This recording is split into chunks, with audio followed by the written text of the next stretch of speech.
حضرت ابو ہریرہ رضی اللہ تعالیٰ عنہ روایت کرتے ہیں کہ رسول اللہ صلی اللہ علیہ وسلم سے عرض کیا گیا مشرکین کے خلاف دعا مانگیں؟ کیا مختصر سا جواب حضور نے ارشاد فرمایا، نبی رحمت علیہ السلام فرمانے لگے مجھے لعنت کرنے والا نہیں بنا کے بھیجا گیا، مجھے تو رحمت بنا کے بھیجا گیا، تو جو کام ہم کرنے آئے ہیں وہی کریں گے۔ گویا رحمت بنا کے بھیجا گیا ہے تو گفتگو بھی رحمت کی ہوگی، فضل و احسان کی ہوگی، کرم کی ہوگی۔ یہ مسلم میں موجود ہے۔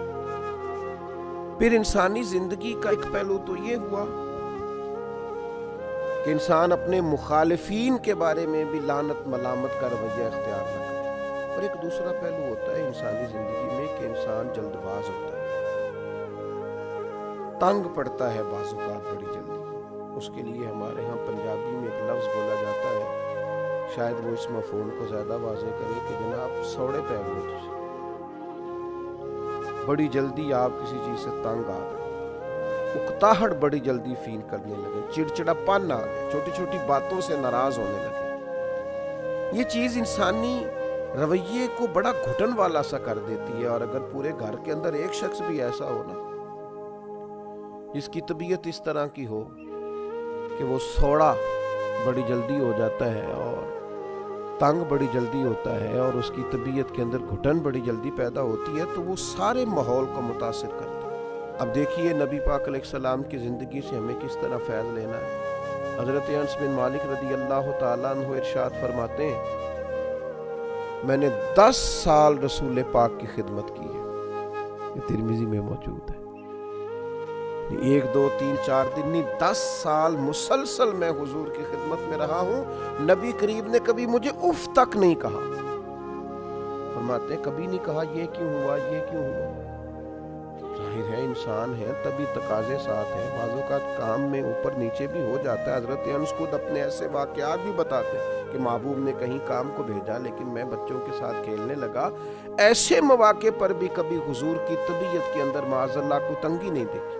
اس اخلاقی پہلو کو اپنانے کی بڑی اشد ضرورت ہے کہ مزاج میں تنگی نہ ہو، گھٹن نہ ہو، ذرا ذرا سی بات سے تلخ ہو جانا، ذرا ذرا سی بات سے ناراض ہو جانا، اور اس طرح کے لوگ خود بڑی تکلیف میں آتے ہیں، اپنے آپ کو اذیت دیتے ہیں، اپنے دل میں پریشانی محسوس کرتے ہیں، بے چین، بے قرار اور پراگندہ کیفیات اور حالات کا شکار ہوتے ہیں۔ تو حضور کے اخلاق سے فیض لیا جائے۔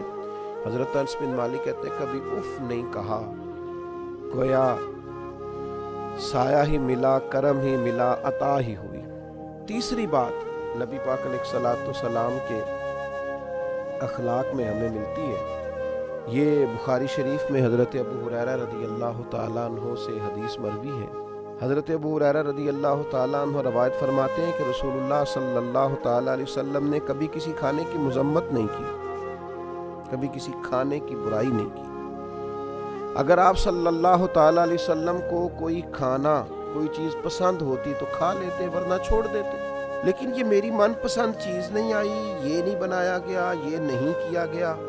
یہ عائلی زندگی کو، نجی زندگی کو بڑا متاثر کرتا ہے، دوستوں کی محافل کو بڑا بھائی میں یہ نہیں کھاتا، یہ آپ کیا لے آئے۔ یہ انسان کی زندگی کو ایک متاثر کرنے، اگرچہ یہ چیز معمولی ہے دیکھنے میں کہ کسی شخص نے کسی چیز کو کہہ دیا مجھے ناپسند ہے، لیکن نجی زندگی کو بہت متاثر کرتی ہے۔ اگر آپ کو کوئی چیز پسند نہیں ہے تو بھائی باقیوں کو تو پسند ہے نا، آپ کو کوئی سبزی پسند نہیں ہے تو باقیوں کو تو پسند ہے، لیکن آپ کے رویے کا انداز اتنا عجیب ہے کہ آپ گویا باقیوں کو بھی جبراً اس سے روکنا چاہ رہے ہیں۔ آپ کو پسند نہیں ہے، آپ چھوڑ دیجیے۔ یہ رسول پاک صلی اللہ تعالیٰ علیہ وسلم سے سیکھنے والی ایک اہم بات۔ پھر چوتھی بات حضرت جابر رضی اللہ تعالیٰ عنہ بیان کرتے ہیں، یہ بھی بخاری میں موجود ہے۔ فرماتے ہیں نبی پاک صلی اللہ تعالیٰ علیہ وسلم سے جب بھی کسی چیز کا سوال کیا جاتا حضور کبھی نہ فرماتے۔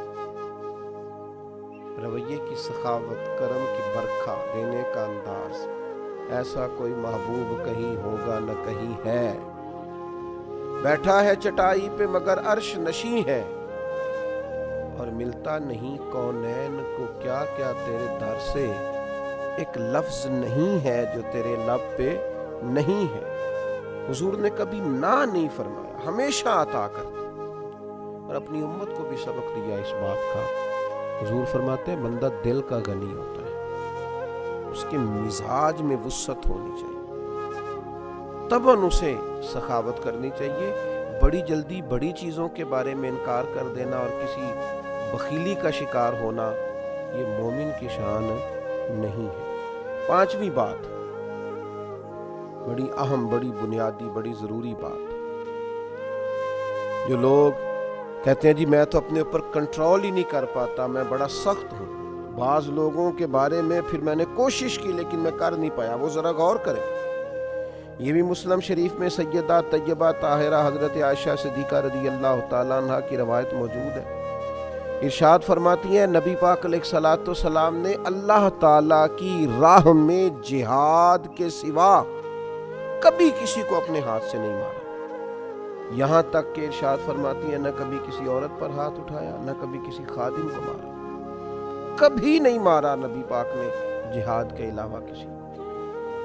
میں عرض کروں گا وہ لوگ جو سمجھتے ہیں کہ ہر چیز کا انداز ڈنڈا ہے اور ہر جگہ ہمیں سختی ہی کرنی ہے، کبھی طلباء پر، کبھی خدام پر، کبھی غرباء پر، کبھی کسی پر، کبھی کسی محتاج پر، وہ غور کریں۔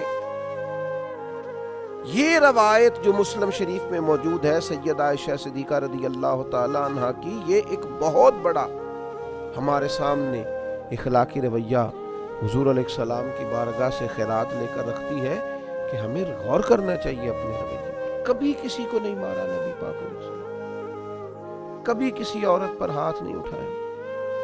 لہذا ایسے لوگ جو خواتین پر ہاتھ اٹھاتے ہیں اور پھر اپنے آپ کو بڑی اپنے تئیں مردان کی ظاہر کرتے ہیں، وہ خیال کریں کہ یہ ہمیں حضور علیہ الصلوۃ والسلام نے رویہ سکھایا۔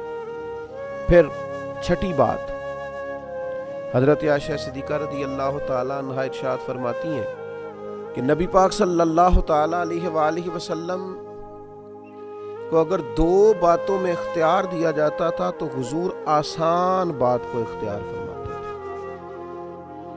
مشکلات نہیں پیدا کرنی، لوگوں کو اذیت نہیں دینا، کوشش کرنی ہے اگر کسی کے لیے آسانی کی جا سکتی ہو، سہولت دی جا سکتی ہو، ایک ہی دفعہ کسی کا کام کر دیا جائے۔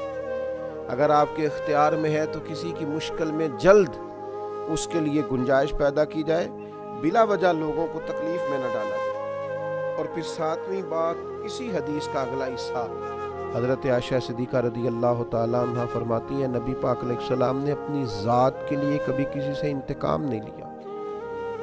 ہاں اگر کوئی اللہ کی حدود کی خلاف ورزی کرتا تھا تو آپ اللہ تعالیٰ کی رضا کے لیے اسے سزا دیتے، ذات کے لیے، ذات کے لیے۔ کتنے جھگڑے ہمارے جو صرف ذاتی ہیں، اور کتنی دور تک چلے گئے اور کتنی حدوں کو ہم نے کراس کر لیا۔ تو اپنی ذات کا بت نہ بنائیں معاذ اللہ، اپنی ذات کے لیے حضور علیہ السلام نے کبھی کسی سے انتقام نہیں لیا۔ پھر آٹھویں بات، درگزر کرنے کا بڑا اہم پہلو تھا حضور کی مقدس زندگی میں۔ کفار مکہ نے کیا کچھ نہیں کیا، کس کس رنگ میں انہوں نے تکلیف نہیں دی، لیکن فتح مکہ کے موقع پر حضور نے فرمایا بتاؤ تمہارے ساتھ کیا سلوک۔ انہوں نے کہا آپ بھی کریم ہیں، آپ کے والد بھی کریم ہیں، خاندان ہی کریموں کا ہے، اور میں وہی سلوک کروں گا جو جناب یوسف نے اپنے بھائیوں کے ساتھ کیا، جاؤ تم پر کوئی مطالبہ نہیں، تمہیں معاف کیا۔ تو درگزر کا پہلو، گنجائش کا پہلو زندگی میں ضرور رکھیں، بڑی جلدی سارے دروازے بند نہ کر دیے جائیں۔